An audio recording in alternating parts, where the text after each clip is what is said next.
அந்த ஏக இறைவனின் சாந்தியும் சமாதானமும் நமது சத்திய தூதர், சன்மார்க்கத்தின் போதகர், நம் உயிரிலும் மேலான நம்முடைய தலைவர் நபிகள் நாயகம் ஸல்லல்லாஹு அலைஹி வஸல்லம் அவர்கள் மீது என்றென்றும் உண்டாகட்டும். அன்பிற்கினிய சகோதரர்களே, அல்லாஹ்வுடைய மிகப்பெரிய அருளால் ரமலானுடைய மாதத்தை எதிர்பார்த்திருந்த நாங்கள் அந்த மாதத்துக்குள்ளே நுழைகின்ற பாக்கியத்தை நம்ம எல்லோருக்கும் ரப்புல் ஆலமீன் தந்தருள் புரிந்து அந்த ரமலானுக்குள்ளே நுழைந்த பலருடைய வாழ்க்கையை அல்லாஹ் தஆலா முடித்ததை போன்று நம்முடைய வாழ்க்கையை முடித்து விடாமல் ரமலானை முடிக்கின்ற சந்தர்ப்பத்திலும் இன்னும் நாங்கள் ரமலானை அடைந்தவர்களாக நம்முடைய காலங்களை நகர்த்தி கொண்டிருக்கின்ற இந்த காலகட்டத்தில் அருமையான ஒரு நாளிலே அதிகமான நன்மைகளை பெற்றுத்தரக்கூடிய இந்த வெள்ளிக்கிழமையுடைய தினத்திலே இந்த சபையில் அல்லாஹ் தஆலா என்னையும் உங்களையும் ஒன்று சேர்த்திருக்கிறார். இந்த சபைக்கு அல்லாஹ் தஆலா என்ன கூலியை நிர்ணயித்திருக்கிறான், அந்த கூலியை முழுமையாக எனக்கும் உங்களுக்கும் தந்தருள் புரிவானாக என்று பிரார்த்தித்தவனாக, அன்பிற்கினிய சகோதரர்களே, இன்றைய ஹுத்பாவில் இந்த இடத்திலே அமர்ந்திருக்கக்கூடிய தந்தைமார்களுக்கு உங்களுடைய பிள்ளைகள் குறித்து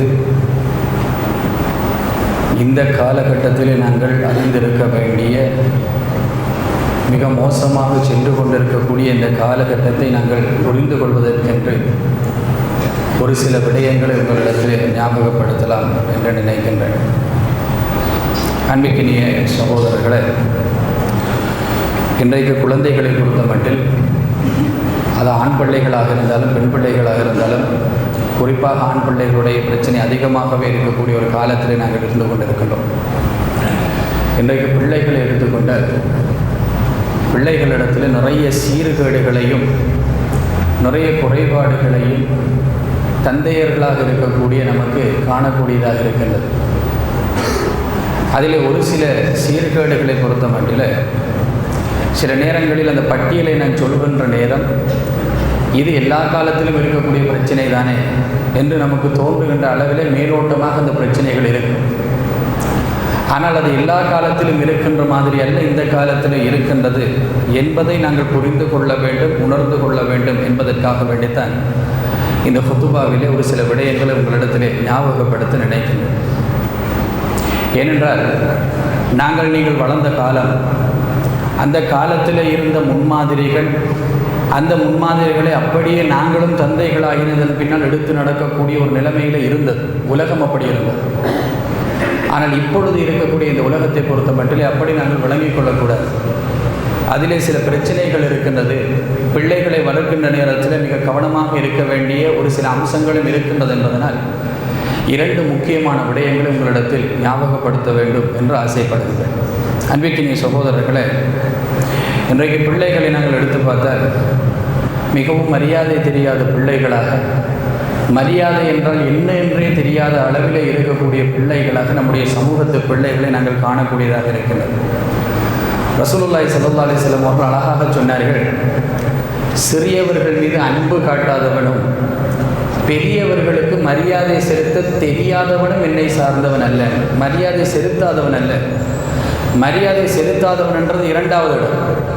மரியாதை செலுத்துவதற்கு எப்படி செலுத்துவது என்பது கூட தெரியாத ஒரு காலம் வருமே. அப்படியான நிலைமை வருகின்ற நேரத்தில் அல்லாஹ்வுடைய தூதர் ஸல்லல்லாஹு அலைஹி வஸல்லம் அவர்கள் சொல்கின்றார்கள், மரியாதை செலுத்த தெரியாதவன் என்னை சார்ந்தவன் அல்ல. இந்த உலகத்தில் இன்றைக்கு இருக்கக்கூடிய இளம் பிள்ளைகளுக்கு எப்படி பெற்றாருக்கு மரியாதை செய்வது, எவ்வாறு ஆசிரியர்களுக்கு மரியாதை செய்வது, எவ்வாறு மூத்தவர்களுக்கு மரியாதை செய்வது, நமக்கு மூத்தவர்களாக இருப்பவர்கள் மீது நாங்கள் நம்முடைய மரியாதை எவ்வாறு காட்டுவது, எவ்வாறு பணிவாக நடந்து கொள்வது என்பதெல்லாம் தெரியாதவர்களாகவே இன்றைக்கு பிள்ளைகள் வளர்ந்து கொண்டிருக்கிறார்கள். ஒரு ஆசிரியரோடு எவ்வாறு கதைக்க வேண்டும், ஒரு மாணவன் ஆசிரியரோடு நடந்து கொள்ள வேண்டிய ஒழுங்கு என்ன, ஒரு தந்தையோடு பிள்ளை வைத்திருக்க வேண்டிய ஒழுங்கு என்ன, ஒரு தாயோடு பிள்ளை வைத்திருக்க வேண்டிய ஒழுங்கு என்ன, பேசுகின்ற நேரத்தில் எப்படியான வார்த்தைகளை பேச வேண்டும், எப்படியான நடைமுறைகளை நாங்கள் வைத்துக் கொள்ள வேண்டும், அவர்களை கண்டால் நாங்கள் எவ்வாறு அவர்களுக்கு மரியாதை செலுத்துவது என்பது போன்ற விடயங்கள் எல்லாம் தெரியாத ஒரு நிலைமையிலே நம்முடைய பிள்ளைகள் வளர்ந்து கொண்டு வருவதை நாங்கள் பார்க்கக்கூடியதாக இருக்கின்றது. காரணத்தை நான் சொல்லுகின்றேன். ஆனால் இப்படியான ஒரு நிலை இன்றைக்கு சமூகத்தில் இருக்கின்றது என்பதை நாங்கள் புரிந்து கொள்ள வேண்டும். சில நேரங்களில் இதை சொல்லுகின்ற நேரம் இது எல்லா காலத்திலும் இருந்த பிரச்சனை தானே, பிள்ளைகளுக்கு மரியாதை செலுத்துவது என்பது மரியாதை தெரியாத பிள்ளைகள் எல்லா காலத்திலேயும் இருந்திருக்கின்றார்கள் தானே என்று சில வேளைகளை நாங்கள் ஆர்கியூமெண்ட் சொல்லலாம். ஆனால் எல்லா காலத்திலும் மரியாதை தெரியாத பிள்ளைகள் இருந்தார்கள். அந்த எண்ணிக்கை எப்படி இருந்ததுன்னு சொன்னால் மிக குறுகிய அளவில் இருந்தது. ஒரு பாடசாலையில் ஒரு வகுப்புக்கு சென்றால் அந்த வகுப்பில் மரியாதை தெரியாத பிள்ளைகள் என்று ஒரு குரூப் இருப்பார்கள். ஆனால் இன்றைக்கு மரியாதை தெரிந்த பிள்ளைகள் என்று ஒரு குரூப் இருக்கின்றார்கள் என்று சொல்லுகின்ற அளவுக்கு அந்த எண்ணிக்கை குறைந்துவிட்டது. மரியாதை தெரிந்த பிள்ளைகளுடைய எண்ணிக்கை என்பது மிக சுருக்கமாகி மிக அதிகமான அளவிலே மரியாதை தெரியாதவர்கள் தான் இருப்பதை நாங்கள் பார்த்து கொண்டிருக்கிறோம். இன்றைக்கு பாடசாலைகளுடைய நிலைமை, வீடுகளிலே தந்தைக்கு எவ்வாறு மரியாதை செலுத்துவது என்பது தெரியாது. ஒரு காலத்திலே தந்தை என்று சொன்னால் அவருக்கு ஒரு மதிப்பு இருந்தது வீட்டில், அவருக்கென்று ஒரு மரியாதை இருந்தது வீட்டில். சில நேரங்களிலே வாப்பாவுக்கும் மகனுக்கும், மூத்த மகன் என்று வீட்டிலே ஒருவர் இருப்பார், வாப்பாவுடைய வயசும் மூத்த மகனுடைய வயசும் கொஞ்சம் ஒரே மாதிரி இருக்கும், கிட்டத்தட்ட ஒரே மாதிரி இருக்கும் சில நேரங்களில் பிள்ளைகளோட வயசு. அப்போ மூத்த மகன் வீட்டுக்கு வர்ற நேரத்தில் அஸ்ஸலாமு அலைக்கும் என்று சொல்லுகின்ற அந்த வார்த்தை வாப்பா வந்துட்டார் என்று புரிஞ்சு கொண்டு மரியாதையாக வீழை சரி செய்து கொண்டு தம்மை சரி செய்து கொண்டிருந்த பிள்ளைகள் எல்லாம் ஒரு காலத்தில் இருந்தார்கள். இன்றைக்கு மூத்த மகன் அல்ல, வாப்பா வந்து சலாம் சொன்னாலே மரியாதை கிடையாது, அதற்கு பதில் சொல்வதற்கு கூட பிள்ளைகள் கிடையாது. தந்தை வந்திருக்கின்றார், அவருக்கு செய்ய வேண்டியது, அவரோடு நடந்து கொள்ள வேண்டியது என்றெல்லாம் நினைத்து பார்க்கின்ற அளவிலெல்லாம் நம்முடைய வீடுகள் இன்றைக்கு இல்லை என்கின்ற நிலைமைக்கு நாங்கள் தள்ளப்பட்டு இருக்கக்கூடிய ஒரு காலத்திலே வாழ்ந்து கொண்டிருக்கின்றோம் என்பது சகோதரர்களே. அடுத்து நம்முடைய பிள்ளைகளை இன்றைக்கு எடுத்து பார்த்தால் அவர்களிடத்தில் இந்த வயலன்ஸ்ன்னு சொல்லக்கூடிய அம்சம், அடக்குமுறை, அவர்களிடத்தில் இருக்கக்கூடிய அந்த அத்துமீறல்கள் என்று சொல்லக்கூடிய அந்த அம்சம் இருக்கின்றதே, இது மிக அதிகமாகவே இருக்கக்கூடிய ஒரு காலத்திலே நாங்கள் வாழ்ந்து கொண்டிருக்கின்றோம். எதை எடுத்தாலும் வயலண்டாகவே சிந்திப்பது, எதை எடுத்தாலும் கொஞ்சம் ஆக்ரோஷமாகவே சிந்திப்பது, எந்த ஒரு அம்சமாக இருந்தாலும் கொஞ்சம் கடுமையாகவே அதை சிந்தித்து பார்ப்பது என்பது போன்ற ஒரு காலத்தில் இன்றைக்கு நாங்கள் வாழ்ந்து கொண்டிருக்கின்றோம். அண்மையிலே ஒரு இடத்துக்கு நான் போயிருந்தேன். அந்த ஊருக்கு நான் போயிருந்த அன்றைய தினம் ஒரு ஆக்சிடெண்ட் நடந்திருந்துச்சு. அந்த ஆக்சிடெண்ட்டை நடத்தியது ஒரு மாணவன், பாடசாலையில் படிக்கக்கூடிய ஒரு பிள்ளை. ஆக்சிடெண்ட் பட்டதும் ஒரு மாணவன். 2 பேரும் ஒரே வகுப்பிலே படிக்கக்கூடிய பிள்ளைகள். அப்போ 2 பேரும் ஒரே வகுப்பிலே படிக்கக்கூடிய பிள்ளைகள். அவர்கள் வாதையிலே போகின்ற நேரத்தில் ஒருத்தர் பைக் ஓடி கொண்டு போகிறார், இன்னொரு பிள்ளை நடந்து வருகிறது, போய் ஆக்சிடென்ட் பட்டுட்டு ஐக்கியம் என்று பார்த்தால் பாடசாலையில் நடந்த ஒரு பிரச்சனைக்கு பழி வாங்குவதற்காக வேண்டி பைக்கை கொண்டு போய்த்து அடிக்கிறான் பிள்ளை. அவனுடைய உள்ளம் எவ்வளவு வயலண்டாக இருக்குதுன்னு பாருங்கள், அவனுடைய உள்ளம் எவ்வளவு கோரமாக மாறி இருக்கின்றதுன்னு பாருங்கள். அடித்த அடியில் என்ன நடந்தது என்றால் அந்த பிள்ளை பட்ட உடனே அப்படியே தலைக்குப்புற பின்னால் விழுந்து மண்டை பின்னால் பட்டு இன்னும் ஒரு 6-7 வருஷத்துக்கு அந்த பிள்ளையுடைய நிலைமை என்ன ஆகுமோ தெரியாது என்கின்ற அளவிலே ஒரு பரிதாப நிலைக்கு அந்த பிள்ளை போய்விட்டது. இந்த பிள்ளையை பெற்றெடுத்த பெற்றார்களும் கவலைப்பட்டு கொண்டிருக்கிறார்கள். அவனை பெற்றெடுத்த பிள்ளைகளுடைய அந்த பெற்றார்களும் கவலைப்பட்டு கொண்டிருக்கிறார்கள். ஆனால் பிரச்சனை சாதாரணமாக பேசி தீர்க்கக்கூடிய பிரச்சனைக்கு எவ்வாறு பேசி தீர்ப்பது என்று கூட தெரியாத நிலையில் அவர்கள் வயலண்டாகவே அதற்குரிய முடிவை எடுத்துக்கொள்வதற்கு முயற்சி எடுக்கக்கூடிய ஒரு காலத்தில் இன்றைக்கு நாங்கள் வாழ்ந்து கொண்டிருக்கின்றோம். அண்மையிலே நான் படிப்பிக்கின்ற பாடசாலையில் ஒரு பெற்றார் வந்தார். ஒரு தாய் வந்து என்னிடத்திலே சொன்னார், என்னுடைய குடும்பத்துக்கும் இன்னாருடைய குடும்பம், உங்கள் பாடசாலையில் படிக்கக்கூடிய இந்த பிள்ளை இன்னாருடைய குடும்பத்துக்கும் இடையில ஒரு சின்ன பிரச்சனை இருக்கின்றது. எனவே என்னுடைய மகனை கொஞ்சம் நீங்கள் பாதுகாத்து தாருங்கள் அப்படின்னு சொன்னார். நான் சொன்னேன், என்னத்தை பாதுகாத்து தரேன்னு சொல்லி. இல்லை, பிள்ளைகளுக்கு இடையில எதுவும் நடந்துடாமல் நீங்கள் பாதுகாத்து தாருங்கள் அப்படின்னு சொன்னார். இது ஒரு புதுமையான ஒரு வார்த்தையாக இருந்துச்சு. பாடசாலையில் பெற்றார்களுக்கு இடையில் இருக்கின்ற பிரச்சனைக்காக பிள்ளைகளை பாதுகாத்து கொடுக்கின்ற அளவுக்கு நிலைமை மாறிவிட்டதா என்று நினைக்கின்ற அளவிலே இருந்தது. ஆனால் உண்மையாகவே என்ன நிலைமை என்று சொன்னால் பெற்றார்களுக்கு இடையில் இருக்கின்ற பிரச்சனைகளுக்கு பிள்ளைகள் கத்தியை எடுத்து வெட்டி கொள்கின்ற அளவுக்கு இன்றைக்கு நிலைமை மாறிவிட்டது. ஒரு வித்தியாசமான ஒரு வயலண்டான உலகத்துக்கு நம்முடைய பிள்ளைகள் போயிருக்கக்கூடிய ஒரு காலத்தில் இன்றைக்கு நாங்கள் வாழ்ந்து கொண்டிருக்கிறோம் என்பது சகோதரர், வித்தியாசமான ஒரு காலம். அடுத்து நம்முடைய கல்வி நிலையை எடுத்து பார்த்தால் இன்றைக்கு படிக்கக்கூடிய பிள்ளைகளுடைய கல்வி நிலை என்பது நம்முடைய பாடசாலைகளில் மிகவும் தாழ்ந்த மட்டத்திலே தான் இருப்பதை நாங்கள் பார்க்கலாம். கல்வியிலே மிக பின்தங்கிய நிலைமையிலே நம்முடைய பாடசாலைகள் இருக்கின்றது. நம்முடைய பாடசாலைகளுடைய கல்வி மட்டம் என்பது மிக குறைவான அளவில் இருக்கின்றது. பாடசாலையிலே வரக்கூடிய 1-2 பெறுபேறுகளை போஸ்டர் அடித்து பெரிதாக காட்டி நாங்கள் சாதித்து விட்டோம் என்பது போன்று சொல்லுகின்ற அளவிலே நம்முடைய பாடசாலைகளுடைய அவல நிலை மாறிவிட்டது. 1-2 பிள்ளைகளுடைய நிலைமை, மொத்த பெர்சன்டேஜை எடுத்து பார்த்தால் அந்த பிள்ளைகளுடைய பெர்சன்டேஜ் என்பது நத்திங், ஒன்றுமே இல்லை என்கின்ற அளவில் இருக்கக்கூடிய ஒரு பெர்சன்டேஜ். ஆனால் அந்த பெர்சன்டேஜை பெரிதாக காட்டி நாங்கள் பாடசாலையில் இந்த முறை 3 9Aக்கள் 4 9Aக்கள் எடுத்து விட்டோம் என்று சொல்லி சாதனையாக பேசிக் கொண்டிருக்கிறார்கள். மொத்த பிள்ளைகளுடைய எண்ணிக்கை 250. 3 பிள்ளைகள் 4 பிள்ளைகள் 9A எடுத்து விட்டார்கள் என்பதை சாதனையாக பேசுகின்றோம்.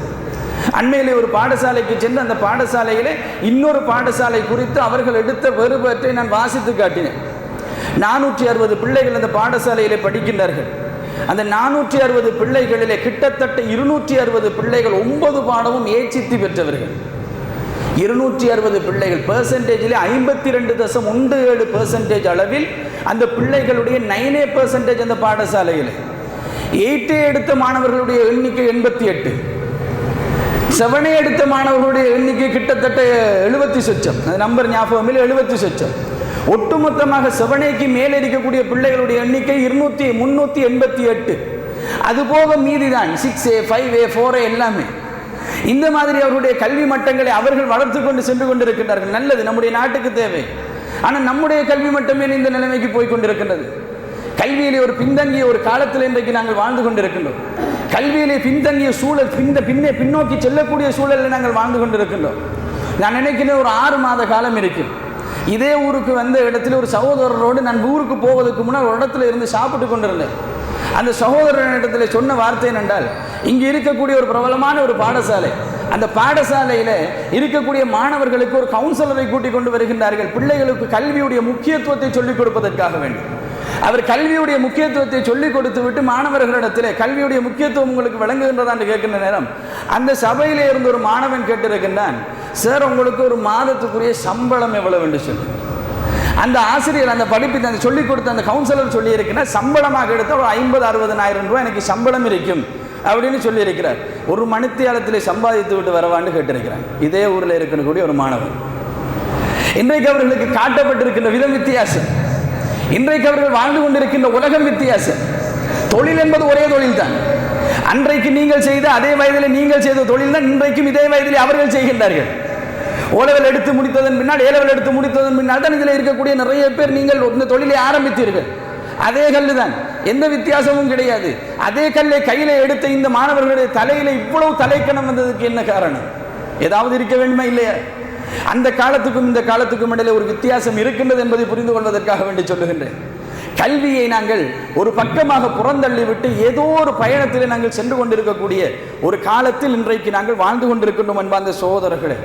இன்றைக்கு நம்முடைய பிள்ளைகளிலே அதிகமானவர்கள் சொல் பேச்சு கேட்பதே கிடையாது. ஒரு விடயத்தை சொன்னால் அதற்கு மாற்றமாக எப்படி நடப்பது என்பதைத்தான் நினைக்கின்றார்களே தவிர, சொல்லுகின்ற காரியத்தை, சொல்லுகின்ற செய்தியை அவசரமாக தந்தை சொன்னாரே, தாய் சொன்னாரே, ஆசிரியர் சொன்னாரே என்பதற்காக வேண்டி செய்ய வேண்டும் என்கின்ற அந்த மரியாதை, அவசரம் என்பது அவர்களிடத்திலே கிடையாது. அப்படி ஒரு உலகத்தில் நாங்கள் இன்றைக்கு வாழ்ந்து கொண்டிருக்கின்றோம். மார்க்க நடைமுறைகளை எடுத்து பார்த்தாலும் பள்ளிவாசல்களுக்கு வரக்கூடிய பெர்சன்டேஜ் என்பது இன்றைக்கு குறைந்து கொண்டே போகக்கூடிய ஒரு காலத்தில் இருந்து கொண்டிருக்கின்றோம். அதிகமான தேவையில்லாத விடயங்களில் ஈடுபட்டு அதானுடைய நேரம் வந்துவிட்டது என்று சொன்னால் இந்த ஊர்களிலே எல்லாம் ஒரு நல்ல பழக்கம் இருந்தது. தான் தந்தையும் பிள்ளையும் மஸ்ஜிதுக்கு அவசரமாக பள்ளிக்கு தொலை வரக்கூடிய நிலைமைகள் இருந்தது. இன்றைக்கு தந்தை மட்டும் வருகின்றார், பின்னாலே மகனை காணவில்லை. எங்கே மகன் என்று கேட்டால் டியூஷன் கிளாஸ், அந்த கிளாஸ், இந்த கிளாஸ், ஏதாவது ஒரு காரணத்தை சொல்லி அவர்களுக்கும் தொழுகைக்கும் இடையிலே இருக்கின்ற தூரம், அவர்களுக்கும் இபாதத்துக்கும் இடையிலே இருக்கின்ற தூரம், மார்க்க நடைமுறைகளுக்கு இடையிலே இருக்கின்ற தூரம் என்று அது தூரங்கள் எல்லாம் அதிகரித்து இருக்கக்கூடிய ஒரு காலத்தில் இன்றைக்கு நாங்கள் வாழ்ந்து கொண்டிருக்கின்றோம் என்பது அன்பார்ந்த சகோதரர்களே.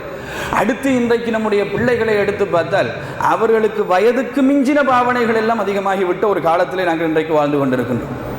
முந்தையெல்லாம் எல்லாத்துக்கும் வயசு பார்த்து தான் செய்தார்கள் இல்லையா? ஒரு தந்தை இடத்துல மகன் போய் கேட்டாராம், இது நடந்த ஒரு சம்பவமாக இருக்க வேண்டும் என்று நான் நினைக்கிறேன். எனக்கு சொல்லப்பட்ட ஒரு செய்தி. தந்தை இடத்துல மகன் போய் சொன்னாராம், பாப்பா எனக்கு கல்யாணம் முடிக்கணும் என்று. அதுக்கு பின்னால் உள்ளதை புறவு பார்ப்போம். பாப்பா எனக்கு கல்யாணம் முடிக்கணும் என்று மகன் போய் சொன்ன நேரத்தில் தந்தை சொன்னார், நீ என் இடத்துல மன்னிப்பு கேளுன்னு சொல்லி. பாப்பா கேட்டார், மகன் கேட்டாரா, ஏன் எனக்கு ஏன் மன்னிப்பு கேட்கணும்? இல்லை, நீ என்கிட்ட மன்னிப்பு கேளுண்டாரான். நான் ஏன் உங்கள்கிட்ட மன்னிப்பு கேட்கணும்? இல்லை, நீ என்கிட்ட மன்னிப்பு கேளுண்டாரான். இவர் திருப்பி திருப்பி கேட்க, வாப்பாவும் திருப்பி திருப்பி சொன்னது, என்கிட்ட நீ மன்னிப்பு கேளு, காரணம் கேட்காத, மன்னிப்பு கேளு. மன்னிப்பு கேட்டால் தான் அதுக்கு பின்னால் என்ன ஒரு ரோதனையா போயிட்டுன்னு சொல்லி போட்டு மகன் என்ன செஞ்சா, சரி மன்னிச்சுக்கொள்ளுங்க வாப்பா அப்படின்னு சொன்னதன் பின்னால சொன்னாராம், இப்போ நீ கல்யாணம் முடிக்கிறதுக்கு தகுதி பெற்று விட்டாய். என்னென்னு சொன்னால் காரணமே இல்லாமல் உனக்கு மன்னிப்பு கேட்க வேண்டிய நிலைமை வரும். அந்த இடங்களில் நீ மன்னிப்பு கேட்க வேண்டி வரும். அந்த மனப்பக்குவம் இப்பொழுதுதான் உனக்கு வந்திருக்கின்றது என்று ஒரு கதையாக இருந்தாலும் இதற்குள்ளே ஒரு யதார்த்தம் இருக்கின்றது. தந்தைமார்கள் ஒரு காலத்திலே பிள்ளைகள் அதற்கு தகுதியாண்டு பார்த்தார்கள், ரெடியாகி விட்டார்கள் ஆண்டு பார்த்தார்கள். ஒவ்வொன்றையும் பிள்ளைகளுக்கு கொண்டு போய் சேர்க்கின்ற நேரத்தில் அதை பயன்படுத்துகின்ற, அதை வைத்துக் கொள்கின்ற பக்குவம் நம்முடைய பிள்ளைகளிடத்தில் இருக்கின்றது ஆண்டு பார்த்தார்கள். இன்றைக்கு அதெல்லாம் கிடையாது. வயது வந்து விட்டதா திருமணம், காசு வந்து விட்டதா பொருட்கள். பிள்ளைகளுடைய கையில் ஐப்ரோமேக்ஸ் 16 கையிலே வைத்துக் கொண்டிருக்கிறார், லேட்டஸ்ட் வெர்ஷன். அவர்களுக்கு அதுக்கும் என்ன தேவை இருக்கின்ற ஒரு தேவையும் கிடையாது. பயன்படுத்தக்கூடிய வாப்பாக்கு அதில் தேவை கிடையாது. அதில் என்ன செய்ய வேண்டும் என்று தெரியாது. வாட்ஸ்அப் அனுப்புவதற்காக வேண்டி, வாட்ஸ்அப்பில் ஒரு கல்லிட போட்டோ அனுப்புறதுக்காக வேண்டி ஐபோனில் 16 Pro Max கையில் வைத்துக் கொண்டிருக்க வேண்டுமா சகோதரர்களே? அதில் இருக்கக்கூடிய பிரச்சனைகள், அதில் இருக்கக்கூடிய தேவைகள், அதில் இருக்கக்கூடிய பயன்பாடுகள் என்று வேறு பயன்பாடுகள் இருக்கலாம். ஆனால் ஒரு வாட்ஸ்அப்பில் ஒரு மெசேஜ் அனுப்புவதற்கு அவ்வளவு லேட்டஸ்டான, அவ்வளவு ஹை எண்ட் வெர்ஷனான ஒரு போன் தேவை கிடையாது. ஆனால் அந்த போன் தந்தைக்கே தேவை கிடையாது. ஆனால் பிள்ளை இன்றைக்கு கையில் வைத்திருக்கின்றார். வயது எத்தனை? 15. வயது எத்தனை? 14. வயது எத்தனை? 12. யாருடைய போன்? பாப்பாவுடைய போனா? இல்லை, என்னுடைய போன் என்று சொல்லுகின்ற அளவுக்கு பிள்ளைகளுடைய கையிலே போனும் தேவையில்லாத பொருட்களும் அவருடைய வயதுக்கு ஏற்ற பொருட்கள் தான் இன்றைக்கு அவருடைய கையில் இருக்கின்றது கிடையாது. நம்முடைய நாட்டிலே எதற்காக வேண்டி 18 வயதுக்கு பின்னால் லைசன்ஸ் கொடுக்கிறார்கள்? இப்போ கொஞ்சம் 16லையும் கொடுக்கிறதாக, எல்போர்ட் கொடுக்கிறதாக கேள்வி. 18 வயதுக்கு பின்னால் எதற்காக வேண்டி லைசன்ஸ் கொடுக்கிறார்கள்? அதற்கு பின்னால் தான் ஒரு பாதையிலே போகின்ற நேரத்தில் 4 பேருடைய நிலைமைகளை சரியாக விளங்கி அந்த பாதையிலே பைக்கை ஓட்டுகின்ற ஒரு பக்குவம் அந்த பிள்ளைக்கு கிடைக்கும். இல்லை என்று சொன்னால் முறுக்கினா போகுதுதானே என்று போகக்கூடிய நிலைமை தான் அது வரைக்கும் இருக்கும் என்பதனால் 18 வயது வரும் வரைக்கும் லைசனை கொடுக்காமல் இந்த நாட்டிலே ஒரு சட்டம் இருக்கின்றதனால் என்ன காரணம்? அந்த பக்குவம் என்பது காரணம். ஆனால் ஒரு பைக் இருக்கின்றது என்பதற்காக வேண்டி நம்முடைய பிள்ளைகளுடைய கையிலே நாங்கள் பைக்கை ஓட்டுவதற்கு கொடுத்து விடுகின்றோம், பைக்கை ஓட்டுவதற்கு பழக்கி விடுகின்றோம். அந்த பைக்கை ஓட்டுவதற்கு பழக்கின பிள்ளை சாதாரணமாக ஒரு கடைக்கு போவதாக இருந்தால் இன்றைக்கு பைக்கை எடுத்துக்கொண்டு போகின்றார். பைக்கை எடுத்துக்கொண்டு போன பிள்ளை ஒரு பைக்கோடு திரும்பி வந்தால் பிரச்சனை கிடையாது, நிறைய சிக்கல்களையும் எடுத்துக்கொண்டெல்லாம் அந்த பைக்கோடு சேர்த்து வந்து சேருகின்றார். இந்த பிரச்சனைகளை எல்லாம் ஃபேஸ் பண்ண வேண்டிய நிலைமையில தந்தை இருக்கிறார். அண்மையிலே ஒரு சம்பவம், பிள்ளை கொண்டு போய் பைக்கை ஒரு இடிச்ச இடியில வந்து அந்த பெண், ஒரு வயதான ஒரு மூதாட்டியை கொண்டு போய் ஹாஸ்பிட்டலில் அட்மிட் பண்ணுகின்றார்கள். அல்லாஹ் பாதுகாத்தான். அந்த பிள்ளை, அந்த பெண், அந்த தாய் பிழைத்து விட்டார். அந்த பிள்ளை பாதுகாக்கப்பட்டான். போலீஸிலே போய் பேசி ஒரு மாதிரி அந்த பிள்ளை ஒரு கோர்ட்ஸில் இருக்கக்கூடிய அந்த நடைமுறைகளை எல்லாம் முடித்து விட்டு ரிலீஸ் ஆகி வந்து விட்டார்னு வைத்துக் கொள்ளுங்களேன். வந்து விட்டால் எப்படி இருக்க வேண்டும்? குறைந்தது ஏற்கனவே ஒரு தரம் பட்டாச்சு, பட்டதன் பின்னாலாவது விட வேண்டுமா இல்லையா? அடுத்த ரவுண்ட்ல காண்றன் வந்து பைக் எடுத்துக்கொண்டு மிக வேகமாக அந்த பிள்ளை பாதையிலே சென்று கொண்டிருக்கிறான். இந்த மாதிரியான நிலைமைகள் இன்றைக்கு மிக சர்வசாதாரணமாக எதை கொடுக்க வேண்டுமோ, எதை கையில் வைத்திருக்க வேண்டுமோ, எதை அவர்கள் பயன்படுத்த வேண்டுமோ அந்த வயதுக்கெல்லாம் மிஞ்சின பொருட்களையும் வயதுக்கெல்லாம் மிஞ்சின அடைவுகளையும் அவர்கள் அடைவதற்கு முயற்சி எடுக்கக்கூடிய ஒரு காலம். கல்வியிலே மாத்திரம் இது கிடையாது, படிப்புல மாத்திரம் வயசுக்கேற்ற படிப்பு கூட கிடையாது. ஆனால் அதை தவிர மற்ற எல்லா விடயங்களும் வயதை விட அதிகமான அளவில் நாங்கள் கொடுத்து தான் வைத்திருக்கின்றோம். ஆனால் தந்தைமார்களையும் பாருங்கள், வயதுக்கேற்ற அளவில் தான் குர்ஆனை கொடுக்கின்றார்கள், வயதுக்கேற்ற அளவில் தான் கல்வியை கொடுக்கின்றார்கள். அதை கொஞ்சம் வயதுக்கு அதிகமாக கொடுப்பதற்கு யாரும் தயாரில்லை. 1ஆம் ஆண்டு பிள்ளைக்கு ஹிஃபுலுடைய பாடத்தை உங்களுடைய பிள்ளை ஆரம்பிக்கலாம் என்று சொல்லப்பட்டால் சில நேரங்களில் பெற்றார்கள் இந்த சின்ன வயசில் குர்ஆனை ஹிஃபுல் பண்ணுவதற்கு தொடங்குவதா அவனுக்கு கஷ்டமா இருக்கும், பாரமா இருக்கும் என்று பேசக்கூடிய பெற்றார்கள் இருக்கின்றார்கள். ஆனால் அவனுக்கே ஒரு 5ஆம் ஆண்டுக்கு அவன் போகின்ற நேரத்தில், 4ஆம் ஆண்டுக்கு போகின்ற நேரத்தில் அவனுடைய கையிலே பைக்கியை கொடுத்து நீ கடைக்கு போயிட்டு வா என்று சொல்லுகின்ற அளவுக்கு நம்முடைய பெற்றாருடைய மனப்பக்குவம் மாறி இருக்கின்றது. அல்லாஹ் தஆலா பாதுகாக்க வேண்டும் என்பார்ந்த சகோதரர்களே, இப்படி இன்றைக்கு இந்த உலகம் சென்று கொண்டிருக்கின்றது. இன்றைக்கு உலகத்திலே வளரக்கூடிய பிள்ளைகளிடத்தில் நிறைய சீர்கேடுகள், நிறைய சீரழிவுகள் என்பது சர்வ சாதாரணமாக இருந்து கொண்டிருக்கக்கூடிய இந்த காலகட்டத்தில் இருக்கக்கூடிய நாங்கள் மிக கவனமாக இருக்க வேண்டிய ஒரு சில அம்சங்களை உங்களிடத்தில் 2 அம்சம், இந்த 2லும் நாங்கள் சரியாக இருந்து விட்டோம் என்றால் எங்களுடைய அடுத்த தலைமுறையை நாங்கள் சரியாக கொண்டு போகலாம் என்பார்ந்த சகோதரர். 1வது அம்சம், அல்லாஹ்வுடைய தூதர் ஸல்லல்லாஹு அலைஹி வஸல்லம் அவர்கள் செய்த ஒரு முன்னறிவிப்பு. இந்த முன்னறிவிப்புடைய விடயத்தில் தந்தை தாய் 2 பேரும் மிக கவனமாக நடந்து கொள்ள வேண்டும், இருந்து கொள்ள வேண்டும். அல்லாஹ்வுடைய தூதர் ஸல்லல்லாஹு அலைஹி வஸல்லம் அவர்களிடத்தில் ஜிப்ரீல் அலைஹிஸ்ஸலாத்து வஸ்ஸலாம் அவர்கள் வந்து மனித உருவத்திலே வந்து 4 கேள்விகளை கேட்டார்கள் என்று வரலாறுகள் கேள்விப்பட்டிருக்கிறோமா இல்லையா? இஸ்லாம் என்றால் என்னென்று கேட்டார்கள், இஹ்சான் என்றால் என்னென்று கேட்டார்கள், ஈமான் என்றால் என்னென்று கேட்டார்கள், மறுமை நாள் எப்பொழுது வரும் என்று கேட்டார்கள். இந்த 4 கேள்வியிலே 4வது கேள்வி என்பது மறுமை நாள் எப்பொழுது வரும். ஷார்ட் அண்ட் ஸ்வீட்டா ரசூலுல்லாஹ் சொல்லணும். ஏன்னா முன்னால் உள்ள கேள்விகளுக்கு ஷார்ட் அண்ட் ஸ்வீட்டா தான் ரசூலுல்லாஹ் பதில் சொன்னாங்க. இதுக்கும் ஷார்ட் அண்ட் ஸ்வீட்டா தான் ரசூல் ஸல்லல்லாஹு அலைஹி வஸல்லம் அவர்கள் பதில் சொல்ல வேண்டும். அந்த கேட்ட கேள்விக்கு ரசூல் ஸல்லல்லாஹு அலைஹி வஸல்லம் அவர்கள் ரெண்டு அறிகுறியை தான் சொன்னார்கள். அதிலே ஒரு முக்கியமான அறிகுறி, ஒரு அடிமை பெண் தன் எஜமானனை பெற்றெடுப்பாள், அப்படி ஒரு காலம் வரும் என்று சொன்னார்கள். இரண்டாவது அறிகுறி, காடுகளிலே மேய்ந்து திரிந்த ஆடை கூட அணிய தெரியாமல் இருந்த மக்கள் எல்லாம் ஒரு காலத்தில் உலகத்திலே ஆட்சி பீடம் வருவார்கள். அந்த ரெண்டு விடயங்களையும் அல்லாஹ்வுடைய தூதர் ஜிப்ரீல் அலைஹிஸ்ஸலாத்து வஸ்ஸலாம் அவர்கள் வந்து கேட்ட நேரம், எவ்வளவோ முன்னறிவிப்புகள் இருக்கின்ற நேரம், அதிலே இருந்து செலக்ட் பண்ணி ரெண்டு முன்னறிவிப்புகள் அல்லாஹ்வுடைய தூதர் ஸல்லல்லாஹு அலைஹி வஸல்லம் அவர்கள் சொன்னார்கள். மிக கவனமாக நாங்களும் நோக்க வேண்டிய முன்னறிவிப்பு அன்பார்ந்த சகோதரர்களே. ஒரு அடிமை பெண் தன்னுடைய எஜமானனை பெற்றெடுப்பார். எனக்கு இந்த தலைப்பு சம்பந்தமாக பேசுகின்ற நேரத்தில் ஒரு வாய்ஸ் கிளிப் வந்தது. இந்த வாய்ஸ் கிளிப்பில் சொல்லப்பட்டிருந்த ஒரு அழகான ஒரு செய்தி எப்படி சொல்லப்பட்டிருந்தது என்றால், ஒரு காலத்தில் தந்தைக்கும் பிள்ளைக்கும் இடையில் இருக்கக்கூடிய இந்த தொடர்பு இருக்கின்றது. இந்த தொடர்பை பற்றி பேசுகின்ற நேரத்தில் நாங்கள் 5ஆக பிரித்து ஒரு மனிதனுடைய வாழ்நாளை நோக்கலாம். அதிலே முதலாவது பகுதி, ஒரு 10 வயது வரைக்கும் பிள்ளைக்கு தந்தை தான் உலகம், தந்தை தான் சொர்க்கம், தந்தையை நினைத்து தான் பிள்ளை வாழுகின்றது. 2வது 10க்குள்ளே அந்த பிள்ளை தந்தையை எதிரியாக பார்க்கின்றான். 3வது 10க்குள்ளே அவன் கொஞ்சம் வியாபாரங்கள் அதை இது செய்கின்ற நேரத்தில் அவனுக்கு தந்தை ஒரு நண்பனாக தெரிகின்றான். 4வது 10ல் அவன் ஏதோ அதாவது தந்தையை அவன் அவனுடைய பெருமதி, அவனுக்கு பிள்ளை கிடைத்த உடனே தந்தையுடைய கஷ்டங்களை அவன் உணர்ந்து கொள்கின்றான். அடுத்த 10ல் சில வேளைகளில் தந்தை இருக்க மாட்டார், இல்லாமல் போன உடனே தந்தையுடைய அருமையை புரிந்து கொள்கின்றான். இந்த தகவலை கொண்டு நாங்கள் பேசலாம், இந்த தகவலை கொண்டு கட்டாய மக்களிடத்தில் விழிப்புணர்வு ஊட்ட வேண்டும் என்று ஒரு சகோதரர் எனக்கு ஒரு வாய்ஸ் கிளிப் அனுப்பி வைத்திருந்தார். ஆனால் ஒரு விடயத்தை ஞாபகம் வைத்துக் கொள்ள வேண்டும், நிச்சயமாக அந்த அறிவுரை எனக்கும் உங்களுக்கும் பொருந்தும், ஆனால் நம்முடைய பிள்ளைகளுக்கு பொருந்தாது. அந்த ஜெனரேஷன் கேப் இருக்கின்றது என்பது அந்த சகோதரர்களே. ஒரு 10-15 வருடங்களுக்கு இடையிலே இந்த உலகத்தில் ஏற்பட்ட மாற்றம் என்பது இதே தகவலை மீண்டும் பேசுகின்ற நிலைமையிலே இல்லை. ஏனென்றால் அந்த பிள்ளைக்கு முதல் 10 வருஷத்தில் தந்தைமார்கள் அவர்கள் தான் உலகம் அல்ல. இந்த முதல் 10 வருஷத்தில் இப்பொழுது தந்தைமார்கள் அவர்களுடைய அடிமை. பிள்ளைகள் அடிமைகளாகத்தான் நடத்துகின்றார்கள், பிள்ளைகளுக்கு அடிமைகளாகத்தான் தந்தைமார்கள் நடக்கின்றார்கள். தந்தையுடைய பேச்சை பிள்ளைகள் கேட்பது கிடையாது, பிள்ளைகளுடைய பேச்சை தந்தைகள் கேட்கின்ற ஒரு உலகத்தில் இன்றைக்கு நாங்கள் வாழ்ந்து கொண்டிருக்கிறோம். ஒரு இறைச்சி கடைக்கு போயிருந்தேன் சகோதரர்களே, இந்த சமூகத்திலேயே யாரும் கோவிச்சுக்கு அதிகம் சொல்கிறேன்னு சொல்லி கையில் கத்தியும் மற்ற கையில் இறைச்சியும் வச்சு தீக்கிற ஆக்களை விட வயலண்டான ஆக்கள் இருப்பார்களா? கொஞ்சம் ஒரு இறைச்சி தூக்கி கட் பண்ணுற அளவுக்கு எப்பயுமே கத்தியோடு இருக்கக்கூடிய மக்களுக்கு கொஞ்சம் அவங்க ஆக்ரோஷமாக கொஞ்சம் கோபமாக சில நேரத்தில் முண்டு கொண்டு கோபமாக பேசக்கூடியவர்கள் அவர்கள் இருப்பார்கள். என்னென்னு சொன்னால் அவர்கள் வாழ்வதே அதோடு தான். இந்த கையில் கத்தி, இந்த கையில் இறைச்சி, கொத்தினா கத்தி, அவ்வளவுதான். தூக்கி போட்டால் நிறுத்தாட்டி கொடுத்தாட்டி காசு தூக்கி போட்டு அடுத்த கத்தியை தூக்கிடுவார்கள். இதுதான் அவர்களுடைய நிலைமை. இந்த நிலைமையில் இருக்கக்கூடியவர்கள் கொஞ்சம் எப்படியுமே கொஞ்சம் இந்த கடுமையான ஆட்களாகத்தான் இருப்பார்கள். நான் இறைச்சி கடைக்கு, கோழி கடைக்கு கோழி வாங்குறதுக்காக போயிருந்தேன். அந்த கோழி கடை மூடுற டைமில் நான் போயிருந்ததுனால அவர் எல்லாத்தையும் பேக் பண்ணி பிள்ளையையும் ஒரு மகனையும் 3வீலில் ஏற்றிட்டார். அவர் ஏறுறதுக்கு ரெடியாக போய் நான் போனதுனால நல்ல முகப்பத்தான ஒரு சகோதரர் என்ன செஞ்சாருன்னு சொன்னால், வாங்க சார்ன்னு சொல்லி கூப்பிட்டு எடுத்து என்னோட அவர் ஆசானகம் பழகுறதுனால அப்படி கூப்பிட்ட இடத்துல சொன்னார், கொஞ்சம் இருங்க நான் வெட்டித்தாரன்னு சொல்லி போட்டு கோழியை வெட்டிட்டு நேரம் அந்த பிள்ளை இதில் இருந்து 3வீலிருந்து கீழே இறங்குது. பாப்பா சொல்கிறார், உங்களை இறங்கவானு சொன்னதானே மகன் இறங்கோண்டு. அந்த சொல்லிலே எவ்வளவு கனிவு இருக்கின்றது என்றால் அவ்வளவு பணிந்து போய் சொல்கின்றார், மகன் உங்களுக்கு இறங்கவானு தானே சொன்ன, மேலே இறங்க வாப்பான்னு. அது புள்ள கேட்குற மாதிரில கீழே இறங்கி வருது.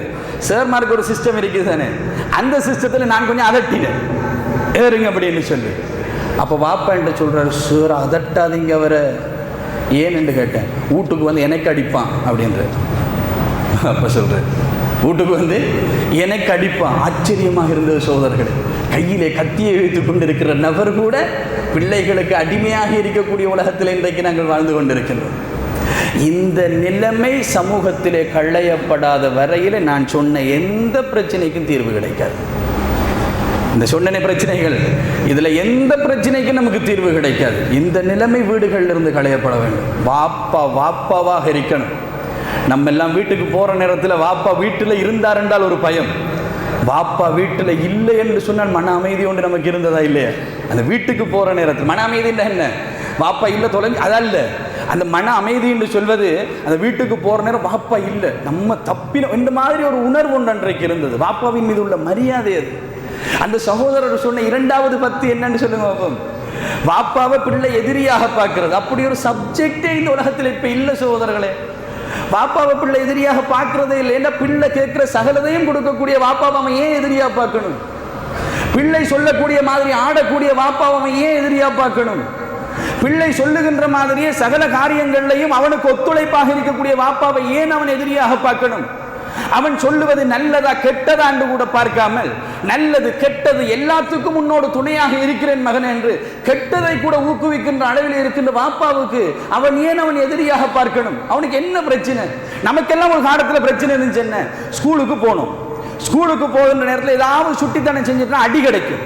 அடி கிடைச்சா வீட்டில் வந்து சொல்ல மாட்டோம் அடி வாங்கினது, சொன்ன இங்க டபுளாக கிடைக்கும் என்றதுனால இல்லையா? அப்படி ஒரு பயம் நமக்கு இருந்துச்சு.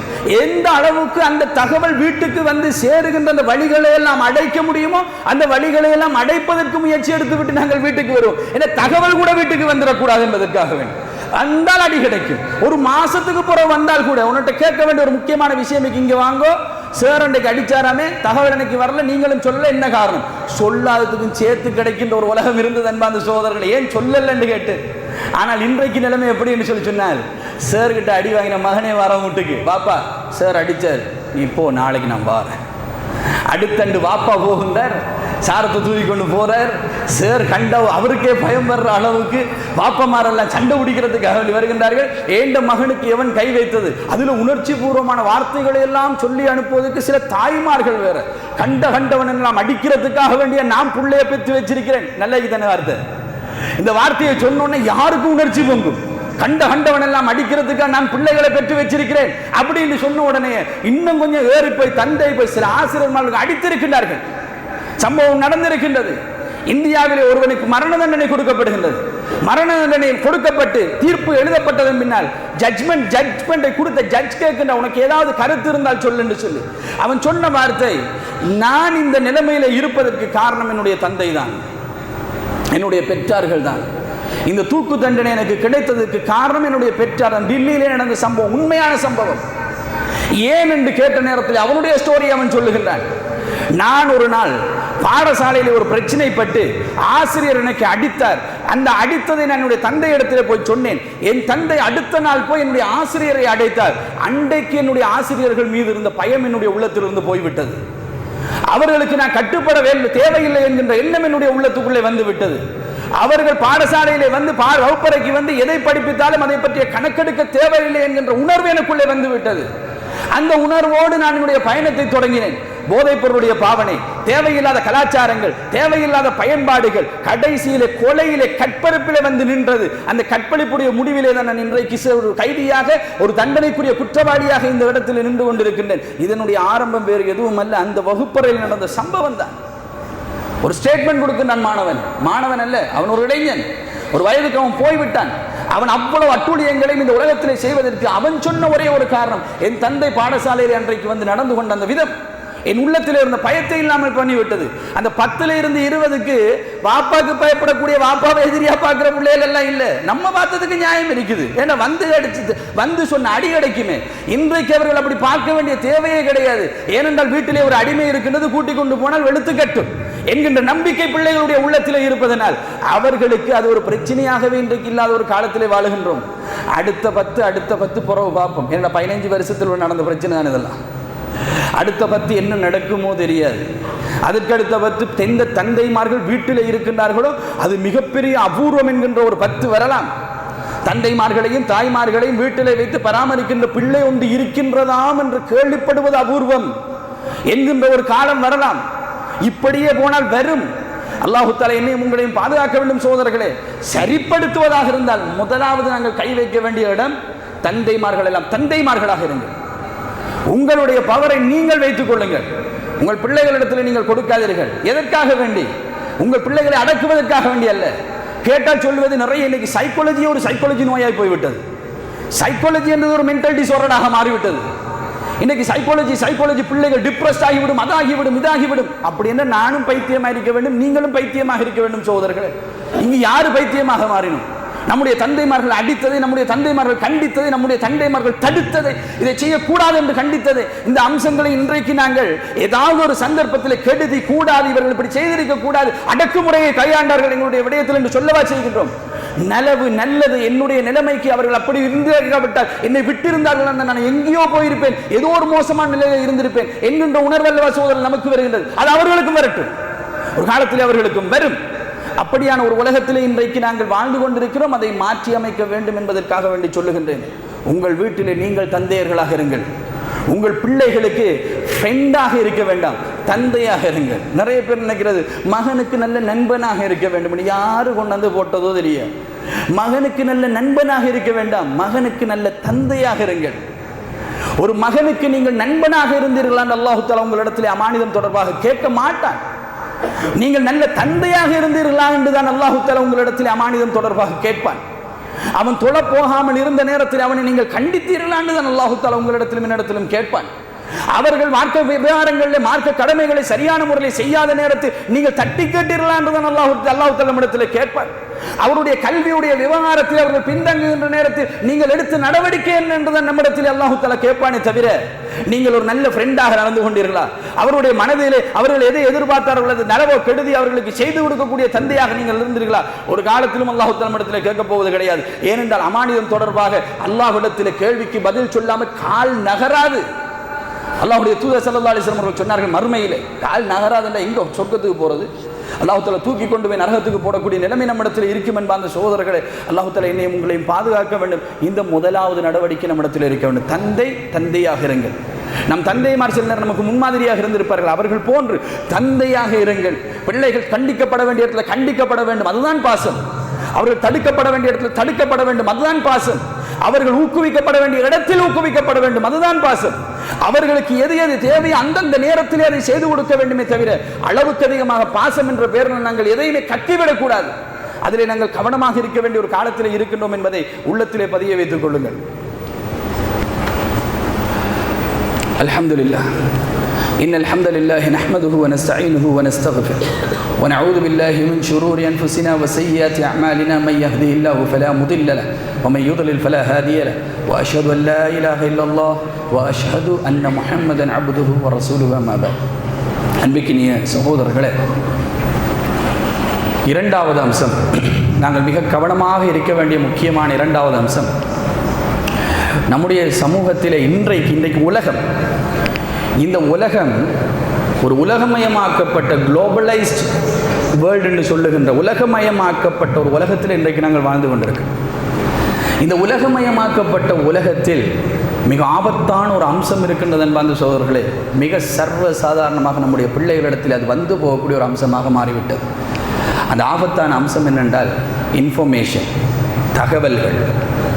தகவல் என்று சொல்லக்கூடிய அம்சம் மிக ஆபத்தானது.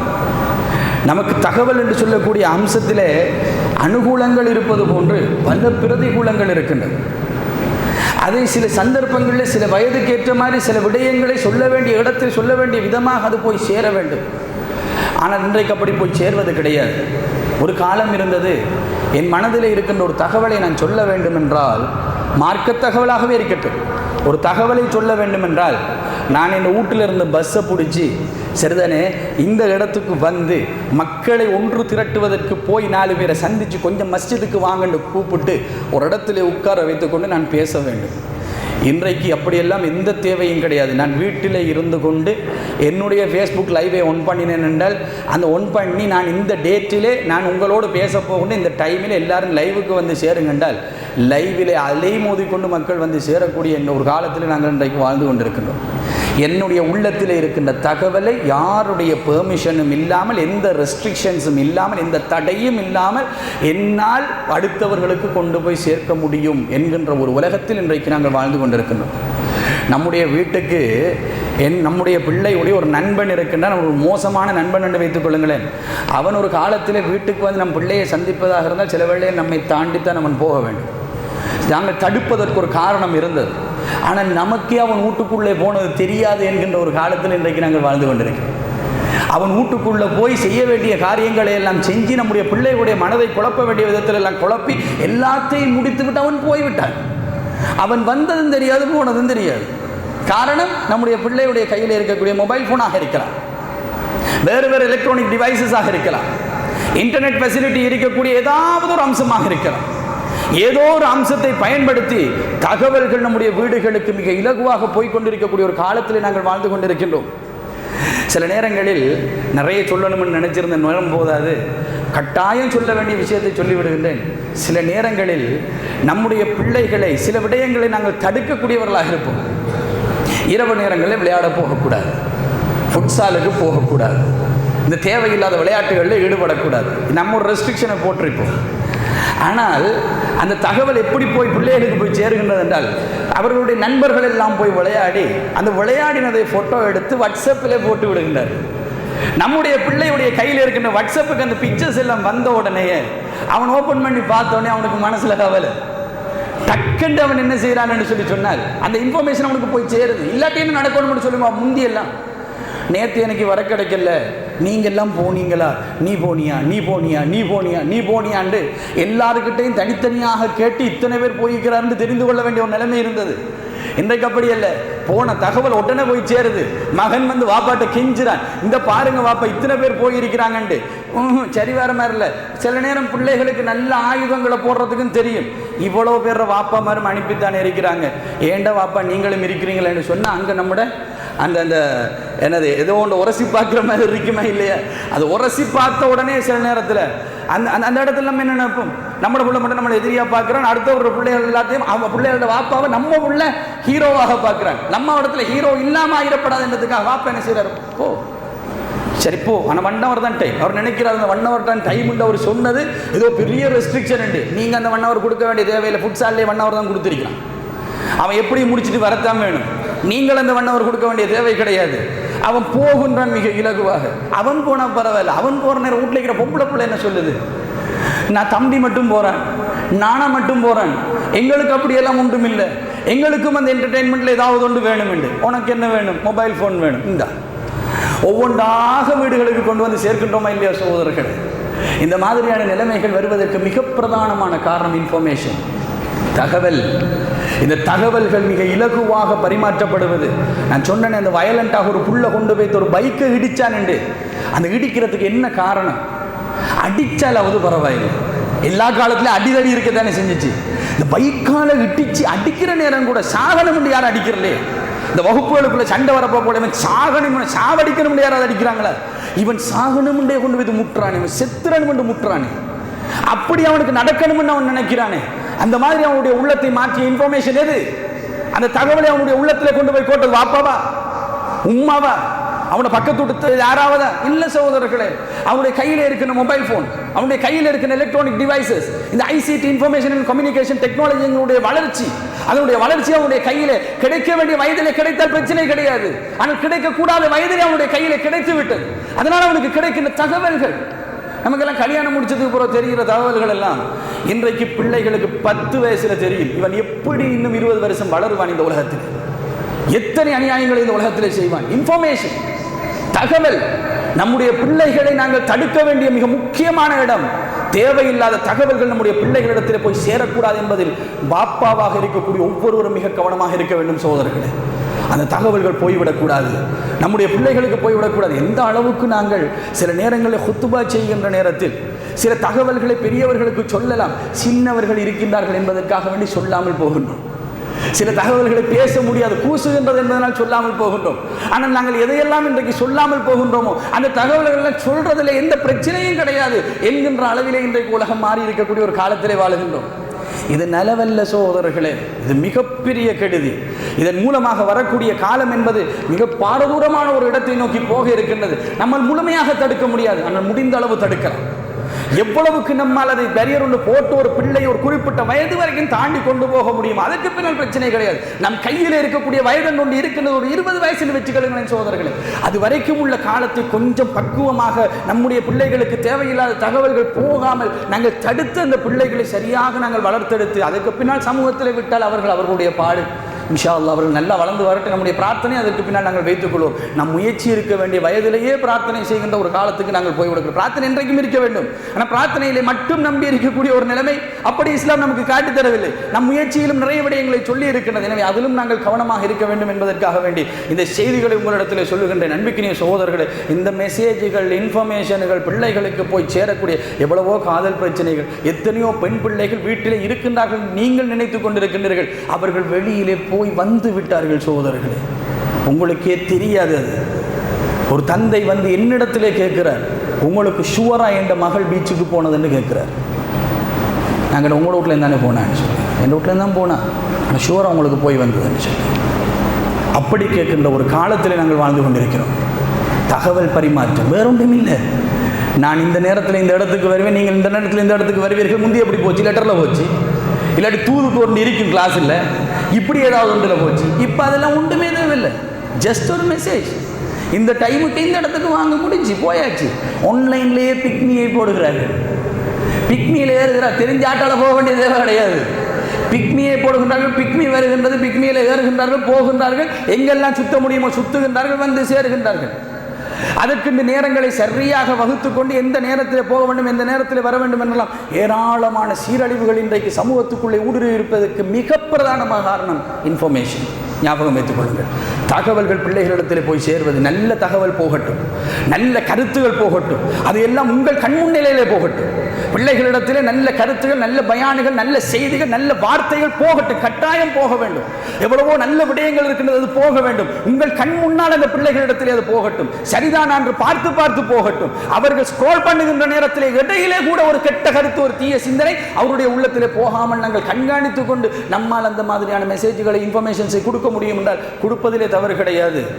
ஐசோலேட் பண்ணி வாழ வைக்க எல்லாம் இயலாது. இதுக்கு போன உனக்கு ஃபோனே கிடையாது, ஃபோனே பார்க்கப்படாது, ஃபோன் அவனுக்கு கிடையாது என்பதில் பிரச்சனை கிடையாது.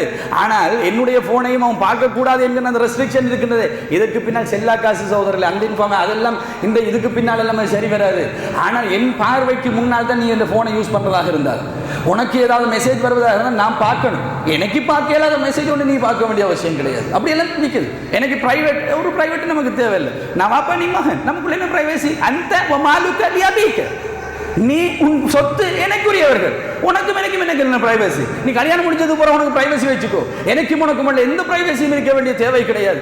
காட்டுன்னு சொல்லி மெசேஜை பார்க்கலாம், இன்ஃபர்மேஷனை பார்க்கலாம், வருகின்ற தகவலை பார்க்கலாம் என்கின்ற நிலைமையிலே பிள்ளைகளோடு அந்த உறவுகளை வைத்துக்கொண்டு நல்ல தகவல்களை மட்டும் பிள்ளைகளுக்கு கொடுக்கக்கூடிய தந்தைமார்களாக நாங்கள் இருக்க வேண்டும் என்றால் நம் நேரங்களை இதற்காக ஒதுக்க வேண்டும், நம் காலங்களை இதற்காக ஒதுக்க வேண்டும்.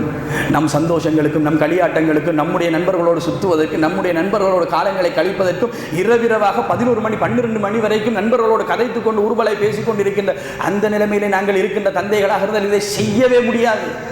நம்மிடத்தில் தியாகம் இருக்க வேண்டும், நாங்கள் அதை விட்டுக் கொடுக்க வேண்டும். நாங்கள் அதை எல்லாத்தையும் தியாகம் செய்துவிட்டு என் பிள்ளை சிறந்தவனாக வர வேண்டும் என்பதற்காக மகரிபோடும் ஐஷாவோடு நாங்கள் வீட்டில் இருக்க வேண்டும் என்பாங்க சகோதரர்களே.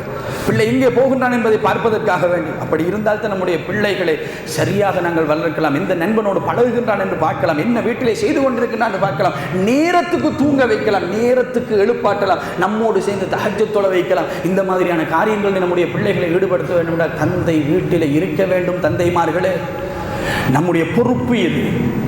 நம்முடைய பொறுப்பை இன்னும் கவனமாக நாங்கள் விளங்கி இதை செய்ய வேண்டும் என்பதற்காக இந்த செய்திகளை உங்களிடத்தில் சொல்லுகின்றேன். அல்லாஹு தஆலா போதுமானவன். என்னுடைய வாழ்க்கையிலும் உங்களுடைய வாழ்க்கையிலும் சரியான வழியை காட்டி நம் பிள்ளைகளை சிறந்த தலைமுறையாக இந்த நாட்டில் மட்டுமல்ல நாளை மறுமையிலும் நமக்கு சிறந்த பிள்ளைகளாக இந்த உலகத்திலே விட்டு போகக்கூடிய பாக்கியத்தை அல்லாஹு தஆலா எனக்கும் உங்களுக்கும் தந்தருள் புரிவானாக. வ ஆகிரு தஅவானா அல்ஹம்துலில்லாஹி ரப்பில் ஆலமீன். அகீமிஸ் ஸலாத்.